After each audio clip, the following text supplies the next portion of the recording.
ನಮಸ್ಕಾರ ಅಣ್ಣ. ನಮಸ್ಕಾರ ಅಣ್ಣ. ಯಾವ ಊರ್ಲಿಂದ ಬಂದಿದ್ರಿ? ಬಸವನ ಬಾಗೇವಾಡಿ ತಾಲೂಕು ನಂದ್ಯಾಳ PU. ಬಸವನ ಬಾಗೇವಾಡಿ ತಾಲೂಕು ನಂದ್ಯಾಳ ಅಂತ ಬಂದಿದ್ರಿ. ಎಲ್ರಿ? ನಂದ್ಯಾಳ PU. ನಂದ್ಯಾಳ PU. ಎದ್ರ ಸಂಬಂಧ ಬಂದಿದ್ರಿ? ಅಂದ್ರೆ ಡ್ರಿಂಕಿನ ಔಷಧ ಸಂಬಂಧ ಬಂದಿದ್ದೇವ್ರಿ. ಡ್ರಿಂಕಿನ ಔಷಧ ಸಂಬಂಧ ಬಂದಿದ್ರಿ. ಎಷ್ಟು ದಿವಸ ಆತ್ರಿ ಬಿಟ್ಟು? ಒಂದು 2.5 ತಿಂಗಳು ಆಯ್ತು. 2.5 ತಿಂಗಳು ಆತ್ರಿ. ಹಂಗೇನು ಕುಡಿಬೇಕು ಅನಿಸ್ತದ್ರಿ? ಏನಿಲ್ಲ, ಏನು ಅನ್ಸಂಗಿಲ್ಲ. ಮತ್ತೆ ಇರ್ತೇವೆ ಏನೋ ಒಂದ್ಸಲ ಕುಡಿಯೋರ್ ಜೊತೆ ಅಡ್ಡಾಡ್ತೀರಿ, ಆದ್ರೆ ಕುಡಿಬೇಕು ಅನ್ಸಂಗಿಲ್ಲ. ಹಂಗೇನ ಅಡ್ಡಾಡಿದ್ರೆ ತಲೆ ನುಸ್ತೈತಿ. ಬಗ ನಾವು ಡ್ರಿಂಕಿನ ವಾಸನೆ ಬಡಿತಂದ್ರು ತಲೆ ನುಸ್ತದ, ಗುಳಿಗೆ ತಗೋತೇವೆ. ಹಂಗೇನೆ ಈಗ ಡ್ರಿಂಕ್ ಮಾಡ್ಬೇಕು ಅನ್ಸಂಗಿಲ್ಲ.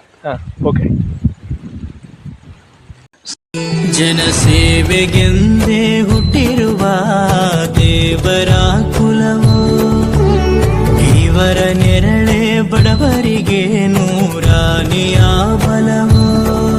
ಈ ಮಣ್ಣಿಗೂ ಇವರ ಋಣವೈತೆ, ಪ್ರತಿ ಉಸಿರು ಇವರ ನೆನಪಿದೈತೆ. ಜಯ ರತ್ನಾಕರ